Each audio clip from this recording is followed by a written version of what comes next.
with an eye toward doing that is called SSRM Tech. Semantic Stimuli Reaction Measurement Technology.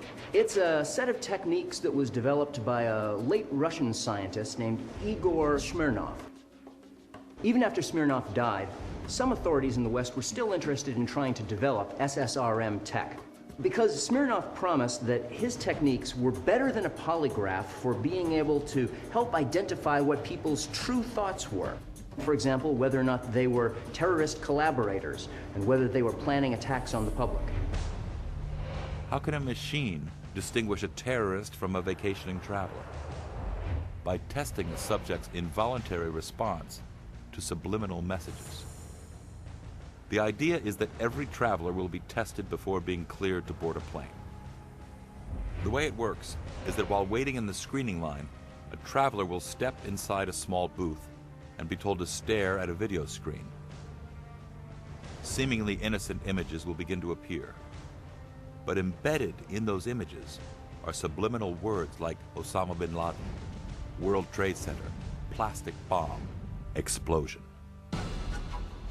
The traveler will press a button in response to the words without consciously registering what he or she is looking at.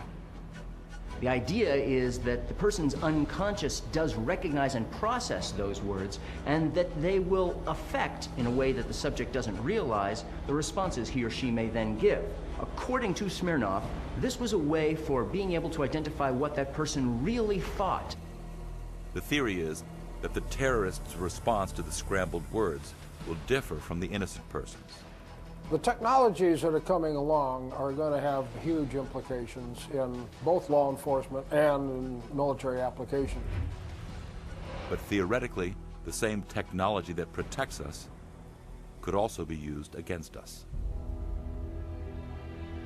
One scary possibility that we would have to guard against is that, is it possible that hackers of the future could somehow manage to peek inside our own heads?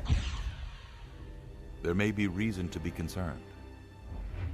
I'm Cheryl Welsh. I'm a human rights activist and a mind control victim.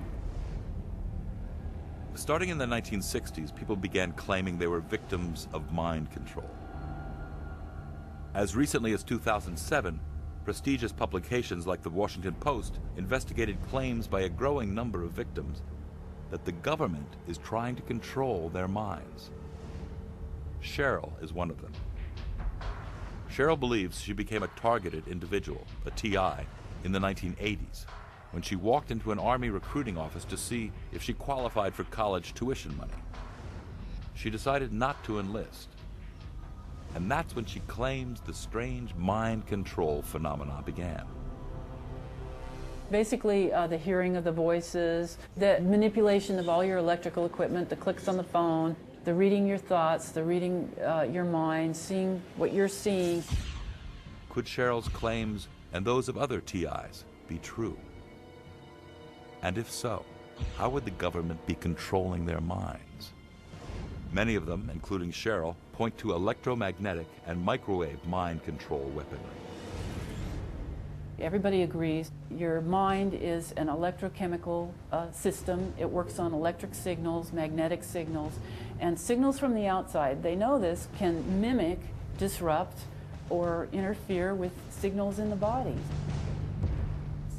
John Alexander is a retired U.S. Army colonel and Pentagon advisor on non-lethal weapons. His 1980 article, The New Mental Battlefield, published in the Army Journal Military Review, is cited by Cheryl and other TI victims as proof that the government is carrying out mind control experiments. However, he denies any government wrongdoing. I'm very familiar with the conspiracy theorists on mind control and what they state. The biggest question I'd ask is, why them? Why them indeed? Religious leaders and political leaders have been trying to enslave the minds of normal, everyday people since the dawn of man, to great success.